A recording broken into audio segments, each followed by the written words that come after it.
L'idée d'une histoire destinée à devenir un scénario, mais aussi une pièce de théâtre, une pièce radiophonique, un opéra ou un livre, peut prendre naissance à partir de n'importe quel matériau. Une conversation, un fait divers, une expérience personnelle, un sujet de société, un événement ou un personnage historique. Tout est possible. Pour le scénariste professionnel, il peut aussi s'agir d'une commande. Une chaîne de télévision lui demande d'écrire un épisode de série. Un réalisateur l'appelle pour travailler sur une idée de film. Une production recherche une histoire qui traite de tel ou tel sujet. Il existe maintenant un grand nombre de plateformes où les producteurs font des annonces pour signifier qu'ils sont à la recherche de tel genre de film, à tel budget, sur tel sujet. Peu importe le cas de figure, le travail reste le même et la première des règles sera toujours de ne rien commencer avant de connaître le sens de ce que l'on veut raconter et d'en être profondément convaincu. Un scénario, et c'est aussi valable pour les autres types de narration, ne vaut rien sans le sens, car tout dépend de lui. La narration elle-même, la structure, les personnages, les histoires secondaires, les charnières dramatiques, les objectifs, les sous-objectifs, la scène centrale, les lieux, les décors, les costumes, le casting, le choix du support de filmage, la lumière, la musique, le montage, le traitement des images, etc. Le sens détermine tous les choix dans le processus de création d'un film. Et tout sera pensé jusqu'au plus petit détail pour totalement l'exprimer.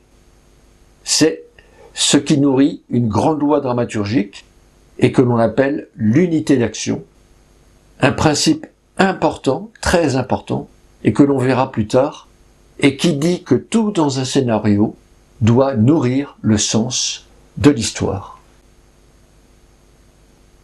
Le sens d'une histoire passe par la thèse. Ici, il y a des thèses, et il faut absolument l'avoir avant de développer quoi que ce soit. Il faut savoir ce que l'on veut dire, c'est comme dans une conversation. Il faut, avant de prendre la parole, savoir ce que l'on veut dire, sinon, on parle alors pour ne rien dire. Pour trouver la thèse, il faut se demander pourquoi un sujet vous intéresse. Pourquoi il vous intéresse particulièrement. Pourquoi il résonne en vous et vous touche. Quelles sont les valeurs qui s'affrontent et où vous situez-vous par rapport à ces valeurs? Quel est votre point de vue? Une thèse est généralement une opposition entre deux valeurs morales. La guerre détruit l'humanité de l'homme, par exemple. C'est comme dans la vie, les gens s'opposent toujours pour des valeurs morales. C'est ce qui crée le débat, le conflit. À titre d'exemple, l'avortement, il y a ceux qui disent que c'est une liberté fondamentale, et il y a ceux qui disent que c'est un meurtre. On pourrait facilement imaginer un tas d'histoires à partir de cette opposition. Un autre exemple, dans la réalité, l'écologie, donc la survie, qui s'oppose au profit, la croissance, donc l'argent. Là encore, facile d'imaginer une pléthore d'histoires. Une dernière, la science contre la foi. Là encore, à partir de ce conflit, on peut imaginer un nombre incalculable d'histoires. Donc, la thèse oppose donc des valeurs et nous verrons que ce sont souvent les mêmes, la guerre et la paix, le devoir et l'amour, l'argent et l'amitié, et vous découvrirez que c'est souvent l'amour contre quelque chose. Cette opposition est pour nous primordiale, car elle génère ce que nous avons le plus besoin en dramaturgie, ce qui est d'ailleurs le propre d'une histoire, le conflit. Il n'y a pas d'histoire sans conflit. Vous partez en vacances, tout se passe bien, il fait beau, il fait chaud, tout roule sans problème, vous revenez chez vous, vous n'aurez rien à raconter au retour. En revanche, vous ratez l'avion, le suivant vous emmène malencontreusement vers un autre pays, une autre destination, vous n'avez plus vos bagages, vous perdez votre passeport, une vraie galère. Pour le faire, votre passeport, pour le refaire dans le pays, la police locale vous raquette. Là, vous voyez que vous aurez des choses à raconter. Comment vous avez surmonté tous ces problèmes. Les coups de théâtre qui ont jalonné ces vacances, elles resteront d'ailleurs pour vous inoubliables. Eh bien, une histoire, c'est la même chose. Il faut des problèmes pour qu'on s'y intéresse. Du conflit et toujours du conflit. Revenons à la thèse. C'est la morale de votre histoire et il vous faudra un scénario de 100 pages pour l'exprimer. La thèse n'a donc pas besoin d'être subtile. Au contraire, c'est le scénario qui s'en chargera. Ce qui est important, c'est qu'elle exprime totalement votre point de vue. On part déjà de son point de vue. Maintenant, regardons comment la formuler. En prenant cette thèse, que l'on trouve dans beaucoup de films sur la guerre détruit l'humanité de l'homme. Ici, la guerre est le sujet. L'action est la destruction, détruire, qui se traduit par le verbe actif, qui détermine l'action, qui annonce un changement, une transformation, une progression, et puis l'objet, l'humanité de l'homme. C'est la thèse de beaucoup de films sur la guerre. Full Metal Jacket de Stanley Kubrick, La ligne rouge, le verbe détruire, il illustre bien d'ailleurs l'action. On peut imaginer une destruction de l'humanité du personnage principal qui se fait petit à petit au fil des épreuves, jusqu'au climax de l'histoire. Climax de l'histoire qui détruira totalement ce qui lui reste d'humanité. Nous avons donc déjà le mouvement de l'histoire. Une autre thèse, l'inverse, l'homme s'épanouit dans la guerre. C'est la thèse de Démineur, de Catherine Biglow. Dans cette histoire, nous suivons un personnage qui s'épanouit si bien dans la guerre qu'il n'y a plus que ça qui l'intéresse. Lors de ses permissions, lorsqu'il revient à la vie civile, elle n'a plus aucun goût, plus aucun intérêt. On le voit s'éloigner de sa femme et de son enfant, en attendant une seule chose, retourner au front. La thèse d'un film comme Allié, l'amour nuit au devoir, mais on pourrait aussi prendre la thèse inverse, le devoir nuit à l'amour. Une autre thèse, la violence provoque la violence, c'est la thèse des Misérables, de Lajli. La faiblesse engendre la déchéance, cette dernière est la thèse de beaucoup de films sur l'alcoolisme, la drogue et toutes les formes de dépendance, d'addiction. La voie sauve de la déchéance, thèse que l'on retrouve aussi dans ce type de film, dans les films sur l'addiction, la dépendance. L'amour est plus important que l'argent. C'est la thèse, ça, de milliers d'histoires, où on oppose l'amour et l'argent. C'est la thèse de Titanic, du film Redman. La folie des grandeurs conduit à la destruction. Une autre thèse qui a inspiré beaucoup d'histoires et de films, Patton, de Franklin Schaffner, si ma mémoire est bonne, Citizen Kane, d'Orson Welles, ou encore Scarface, de Brian De Palma. C'est la thèse de tous les mégalomanes, les assoiffés de pouvoir, d'argent, qui ne savent pas s'arrêter, qui veulent toujours plus et qui finissent par se brûler les ailes. Vous voyez, une même thèse peut donner naissance à une multitude d'histoires très différentes. Pourquoi ? Parce que c'est le point de vue de l'auteur, sa vision, qui la rendra unique. Car comme le disait un scénariste américain, oui, toutes les histoires ont été racontées, mais pas par moi. Cette recherche de sens est une épreuve avec nous-mêmes, car elle nous bouscule, nous oblige à sortir de nos retranchements, de nos a priori. Elle nous oblige à nous interroger, à trouver les arguments qui vont alimenter et démontrer émotionnellement sa thèse. Elle nous oblige aussi à entrevoir ce qui est essentiel. Donc trouver le sens de son histoire permet ensuite de mieux travailler, de ne pas s'enliser, de mieux concevoir, d'aller plus loin, d'être plus original, plus profond, plus créatif et surtout plus personnel. Le seul risque dans ce travail est de découvrir qu'on n'a rien à dire. Une petite astuce toute simple mais redoutable, commencez par la fin de votre histoire. Si vous avez déjà un embryon d'histoire, c'est toujours à la fin que se révèle le sens d'une histoire. Ensuite, il suffit de remonter vers le début, en se posant toujours la question suivante: qu'est-ce qui me conduit à cette fin?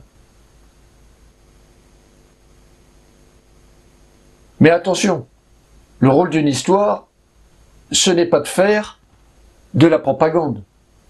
Même si l'auteur, dans son histoire, fait gagner une valeur, ici l'amour par exemple, le rôle d'un auteur, c'est de ne pas dire aux gens comment penser, mais de leur montrer toute la complexité des deux valeurs qui s'opposent, toute la complexité du conflit, et pour ça, il utilisera les autres personnages qui porteront différemment la thèse du film, une variante de la thèse, voire des fois la thèse inverse.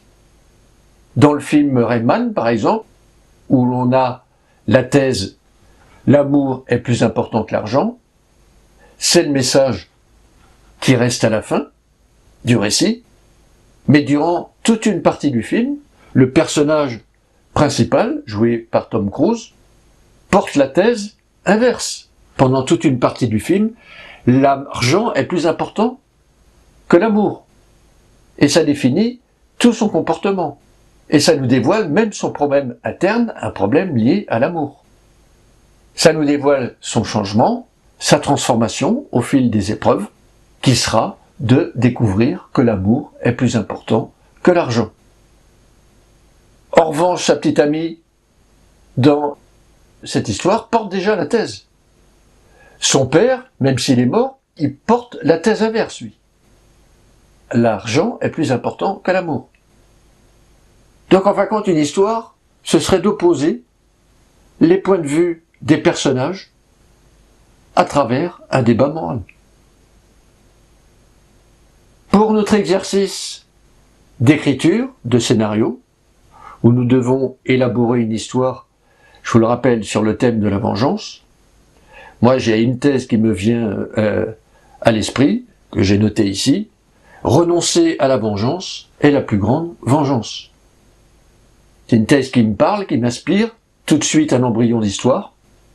Un homme veut venger l'assassinat de sa femme et prend tous les risques pour y parvenir. Au moment où il pourrait enfin assouvir sa vengeance, il renonce.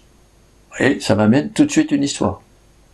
Dans cette formulation, nous avons la fin de l'histoire, il renonce. Nous avons aussi l'objectif du personnage, la vengeance, et la tâche qu'il va devoir accomplir pour atteindre son objectif, prendre tous les risques. Une fois que vous avez et que vous savez ce que vous voulez raconter, ce que vous voulez dire, et que vous parvenez à l'exprimer comme on l'a fait dans une thèse, focalisez-vous sur l'action et la psychologie de vos personnages, surtout celle du protagoniste, car c'est lui qui va porter la thèse.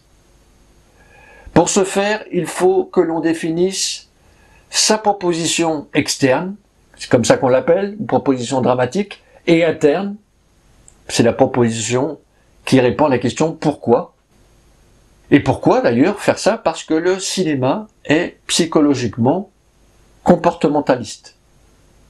Tout comportement humain est la rencontre d'un acte et d'une signification. Derrière tout geste, il y a un sens, même inconscient, surtout inconscient. Donc derrière toute action externe, il y a un sens, ce que l'on pourrait appeler la psychologie de l'action. Prenons un exemple, le plus simple possible.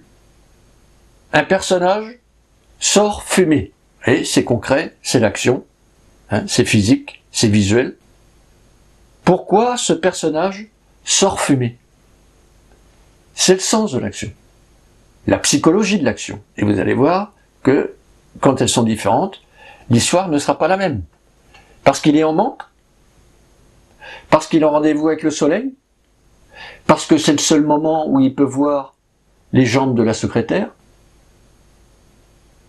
parce que l'on vient de lui apprendre qu'il a le cancer du fumeur, parce que c'est là qu'il élabore l'assassinat de sa femme. Vous voyez, une même action peut donc avoir des sens très différents. Des sens qui sont autant de possibilités de raconter des histoires différentes. Pour bien le comprendre, il existe maintes façons, par exemple, de montrer un braquage.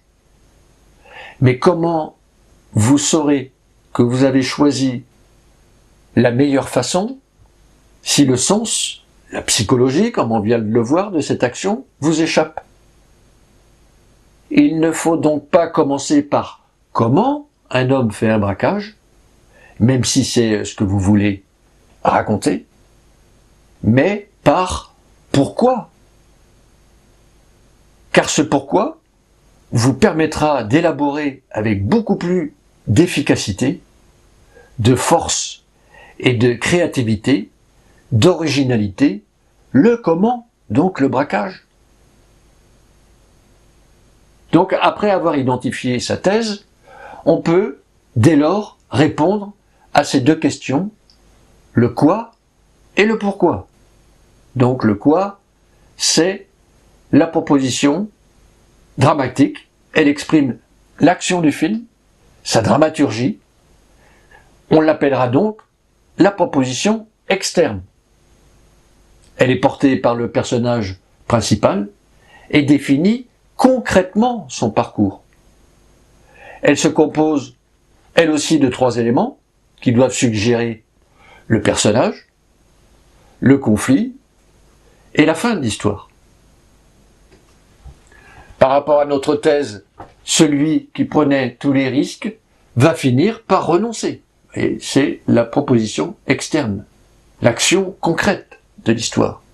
C'est celle que l'on attribuera à notre personnage principal. Le pourquoi de cette action s'intéresse donc, comme on l'a dit, à la psychologie et au sens de l'action. Donc, on l'a vu avec notre personnage qui sort fumer. Donc, c'est l'interne du personnage. C'est le mobile interne qui va déclencher l'action. C'est l'action qui est portée par le personnage principal et qu'on appelle la proposition interne, la réponse au pourquoi. Donc, ici, on pourrait la formuler ainsi, parce que celui qui vivait dans la haine, la vengeance, va retrouver l'amour. Nous avons vu qu'une action, même la plus anodine, sortir fumer, possède toujours cette double composante, donc un but concret, la vengeance, de nature externe, et la complexité psychologique des mobiles du personnage, donc de nature interne, ici ça pourrait être la culpabilité, nourrie par la haine. Donc il est important de comprendre qu'en réalité, ce qui est l'intérieur dans la proposition interne, la psychologie de l'action, devient externe, extérieur dans la proposition externe. C'est parce que je ressens de la haine que je me venge. Ou alors c'est parce que j'ai peur que je pars au bout du monde. Une autre encore, parce que je suis triste, je pleure. Donc c'est l'interne qui définit l'externe. Il est le moteur de l'action externe. Voyons le comment ensuite. Le comment, c'est votre histoire, proprement dite, qui sera nourrie par l'intrigue, ce que vous allez raconter pour démontrer votre thèse en utilisant tous les ressorts dramatiques et procédés narratifs qui sont à votre disposition pour rendre votre histoire la plus émotionnelle possible. On verra tout ça par la suite. En effet, c'est seulement à partir du moment où vous savez exactement ce que vous voulez dire, où vous avez le sens de votre action formulée dans la proposition externe et formulée dans la proposition interne, que vous pouvez trouver la situation, les éléments, les conflits, les lieux, les autres personnages, les enjeux, les obstacles, l'arène, c'est-à-dire tous les éléments narratifs qui dramatiseront le mieux votre propos et donneront à des millions de personnes l'envie de voir votre film. La proposition externe et interne du protagoniste porte toute l'histoire, vous voyez. Les autres personnages porteront aussi leur propre proposition, puisqu'ils portent leur propre thèse par rapport à la thèse principale. Mais elles seront subordonnées à la première, à la principale. Elles seront des variantes et travailleront pour elles. Les propositions externes et internes ne sont rien d'autre que ce que vous allez démontrer tout au long de votre histoire, jusqu'à sa conclusion. Elles constituent l'ossature, d'abord invisible, du scénario, c'est dessous comme un capot, sur laquelle le récit va s'appuyer, et dont la révélation se fera progressivement en même temps que le personnage principal. Dans un scénario, il ne peut y avoir qu'une proposition externe et une proposition interne principale. Les autres propositions sont secondaires, car portées par les personnages secondaires, et devront se plier aux exigences des propositions principales. Ce lien de subordination implique qu'une proposition externe, secondaire, mette toujours en valeur la principale, par contraste, mise en abîme, en parallèle, ou encore en opposition. Cela nécessite aussi qu'une proposition interne secondaire travaille aussi pour la principale. Dans le cas des propositions externes et internes principales de notre exercice pratique, celui qui prenait tous les risques pour se venger, la proposition externe, finit par renoncer. Pourquoi la proposition interne?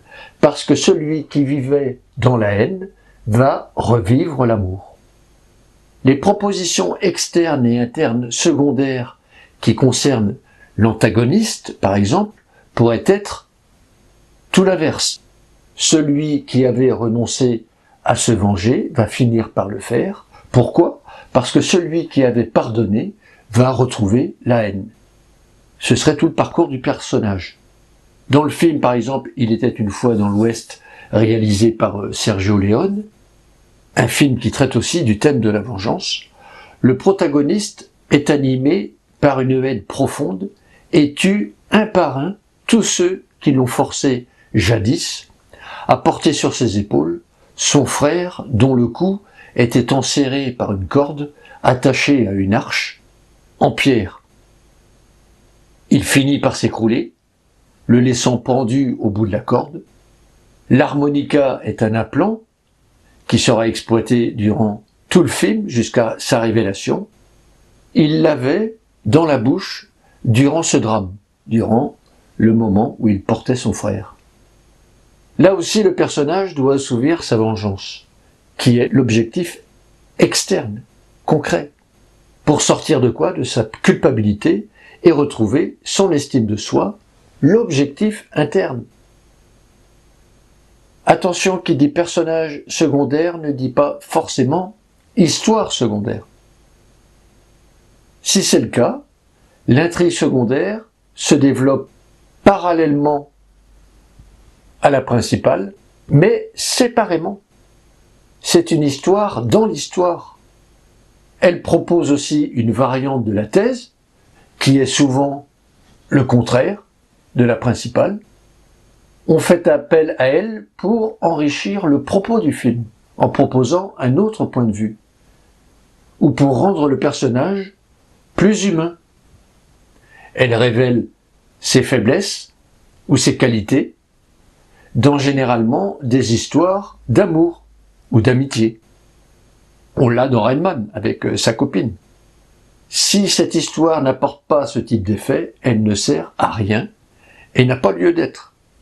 Là aussi, pour éviter toute confusion, il ne faut pas s'écarter de l'intrigue principale. L'histoire secondaire doit travailler pour la principale. Pour savoir si votre histoire secondaire est bien subordonnée à la principale, il faut pouvoir raconter l'histoire principale sans avoir recours à la secondaire. Par contre, il ne faut pas pouvoir raconter l'histoire secondaire sans la principale. Ça veut dire que l'histoire secondaire toute seule, on comprend rien. Moi, j'ai travaillé sur un film coproduit avec l'Italie dont c'était le problème. Le titre, c'était Le Conseil d'Égypte, d'Emilio Greco, en 2001, adapté du livre de Leonardo Ciaccia. Les deux auteurs du scénario avaient traité les deux intrigues au même niveau. Et on se retrouvait avec deux histoires, ni principales, ni secondaires, qui luttaient tout au long du récit. Plusieurs conséquences en découlaient. Peu d'identification au personnage principal, complexité de la narration, longueur, manque de clarté, ennui et désintérêt du spectateur. Lorsque j'ai mentionné le problème au réalisateur, je me suis attiré les foudres de l'auteur qui n'a pas voulu rectifier le tir. Malgré la qualité du sujet et son potentiel dramatique, le film a été un échec cuisant, surtout en France. L'interne est lié à l'affectif. L'amour sous toutes ses formes. Amical, maternelle, passionnelle ou filiale, tant positive que négative. Et à la relation que le personnage principal entretient avec lui-même, c'est-à-dire l'amour de soi. Ce sont d'ailleurs les enjeux affectifs qui créent l'émotion dans une histoire. On dénombre 7 émotions. La joie, la tristesse, la colère, la peur, la surprise, le dégoût et la honte, qui elles-mêmes vont générer des centaines de sentiments. L'émotion se vit et passe, mais le sentiment reste, et qui peut être problématique pour une personne, comme pour un personnage. L'émotion de la peur peut laisser un sentiment de vide, d'angoisse, de panique, d'affolement.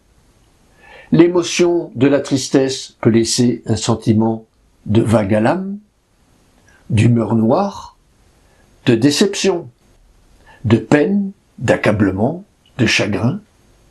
Donc celui qui aurait un sentiment de vague à l'âme, de chagrin, de peine ou d'accablement, serait donc quelqu'un qui a ressenti une grande tristesse. Celui qui vivrait avec un sentiment d'angoisse, de vide ou encore d'affolement, serait donc quelqu'un qui a ressenti la peur. Un sentiment peut aussi naître d'une combinaison de plusieurs émotions. Par exemple, la peur et la colère, quand elles sont refoulées, peuvent créer un sentiment de culpabilité. Ainsi, celui qui nourrit un sentiment de culpabilité aurait donc vécu la peur et la colère, et les aurait refoulés. Ce champ de combinaison émotionnelle offre de grandes possibilités et variations pour nourrir la proposition interne de vos personnages. En effet, de même qu'il y a des émotions derrière tout sentiment, par exemple, je ressens un sentiment de haine parce que je suis dégoûté et en colère, on les trouve derrière toute action. Parce que je suis dégoûté et en colère, je vais me venger. Dans le tableau que vous allez voir, toutes ces associations sont des choix arbitraires parmi des milliers de sentiments et d'actions possibles. Une seule émotion pouvant être la source de multiples sentiments. Ce qu'il faut retenir, c'est que derrière toute action, il y a une émotion qui alimente des sentiments.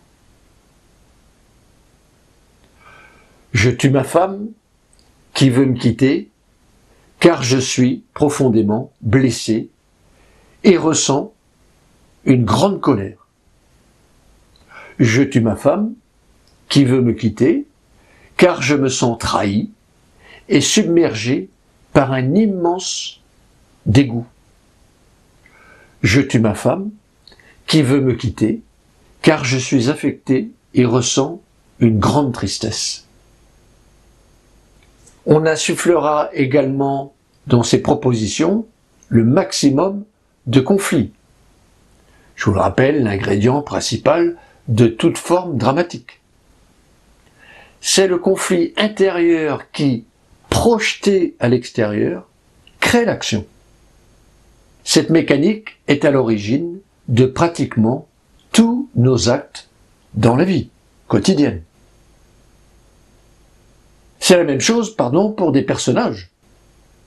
Dans la théorie que nous verrons plus tard, d'ailleurs, dans le module « L'accident de vie », nous distinguons seulement 3 émotions.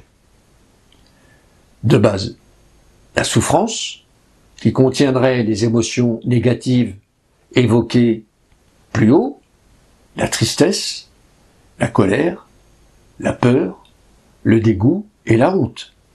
Et la joie, émotion positive, et au milieu, la surprise, émotion qui peut être positive comme négative. On verra que les personnages oscillent entre ces 3 pôles, avec un accident de vie positif ou un accident de vie négatif. On verra ça dans le module l'accident de vie. Si vous avez décidé d'adapter un livre, un roman, une nouvelle, vous n'aurez pas à imaginer l'histoire, puisqu'elle existe déjà. Et encore moins la thèse, puisqu'elle se dévoile déjà à la fin de l'histoire.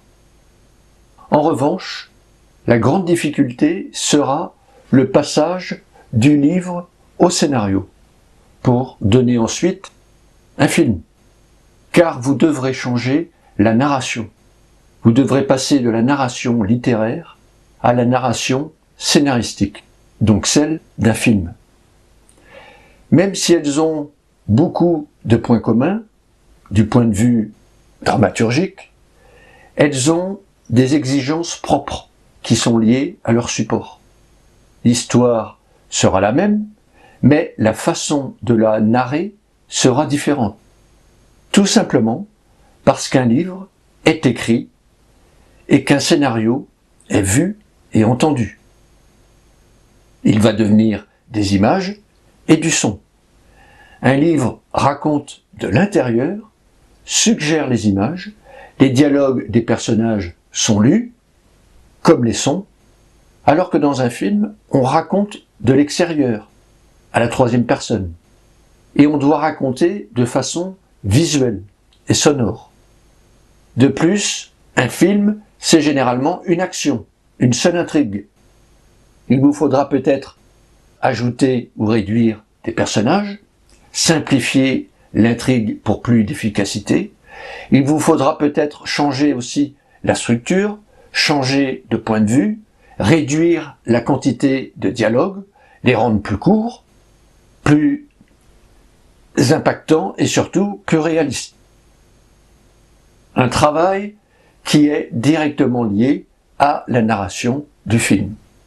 Stanley Kubrick, qui était un spécialiste de l'adaptation, rappelons qu'il n'a écrit de toutes pièces que son premier film et son dernier film, et c'est loin d'être le meilleur. Il disait que pour adapter un livre, il suffit d'écrire ce que l'on voit en le lisant. Il disait aussi ne choisir que des livres où il y avait beaucoup de psychologie. Un travail long et fastidieux, mais qui n'était plus à faire puisque l'écrivain s'en était chargé. Sa question était alors la suivante: comment montrer en images la psychologie des personnages? Il disait ne jamais avoir adapté de livres qui lui faisaient dire, après les avoir lus, qu'il donnerait un bon scénario. Il ne prenait que des livres où l'intérieur des personnages, la psychologie, était au cœur du récit. Il faut reconnaître que Kubrick ne s'est jamais trompé sur ses choix littéraires et sa façon de les adapter. Orange Mécanique, Shining, Barry Lyndon, Les Sentiers de la Gloire, et la liste est longue. Donc, choisissez des livres où la psychologie des personnages est creusée par l'auteur. Le conflit interne bien présent. La question principale alors est comment je mets ça en action, en images et en son. Maintenant, nous allons revoir et mettre en pratique tout ce que nous avons vu dans ce cours intitulé « La tyrannie du sens ». Pourquoi un tel titre? Vous l'avez bien compris, pour bien marquer que le sens est la base, le socle même d'une histoire, qu'il est indispensable pour donner de l'épaisseur et de la profondeur à l'histoire, et qu'il manque douloureusement aujourd'hui dans un nombre incalculable de films et de séries, qui ne fonctionnent que sur l'intrigue, le suspense, la surprise, les rebondissements, le spectaculaire ou la surenchère, mais qui ne nous disent rien, qui ne nous apprennent rien, et dont on sort sans être grandi, sans avoir rien appris. Donc, pour commencer à travailler, je commence à réfléchir à ce que je veux dire, les sentiments qui me motivent à écrire sur tel ou tel sujet.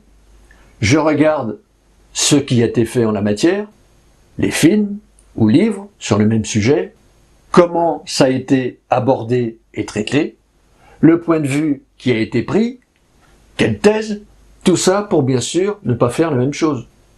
Sinon mon projet, votre projet, est voué à l'échec avant même d'avoir commencé. Dans notre exercice pratique, nous allons donc travailler sur le thème de la vengeance. Et nous allons développer cette thèse que je vous impose pour la démonstration. Renoncer à la vengeance est la plus grande vengeance. J'ai bien deux valeurs qui s'affrontent. Mon conflit moral, renoncer à la vengeance, qui veut dire pardonner, et se venger. Donc le pardon et la vengeance. Cette thèse me suggère un embryon d'histoire, un personnage, le protagoniste, que nous appellerons Alex, va prendre tous les risques pour venger la mort de l'un de ses proches. Imaginons que ce soit sa femme. Et au moment où il pourrait assouvir sa vengeance, il renonce. Passons alors à sa proposition externe, l'action du film, le parcours du personnage, l'action concrète. Celui qui prenait tous les risques pour se venger va finir par renoncer. Ensuite, nous allons dire pourquoi. On l'a vu, c'est la psychologie de l'action, l'interne du personnage, le parcours interne du personnage qui produit la proposition, l'action, c'est donc son parcours psychologique et émotionnel. Parce que celui qui était animé par la haine va retrouver la voie de l'amour, ce qui donne l'action. Encore une fois, nous allons au plus simple pour bien comprendre la mécanique, bien comprendre que lorsque nous avons ces deux niveaux internes et externes du parcours de notre personnage, le principal, le protagoniste, le personnage dont nous allons raconter l'histoire, le personnage qui porte le sens de l'histoire, la thèse. Nous allons trouver rapidement tous les tenants et les aboutissants de notre récit. C'est ce que nous allons continuer à développer dans les cours qui vont suivre. Je vous dis donc à tout à l'heure.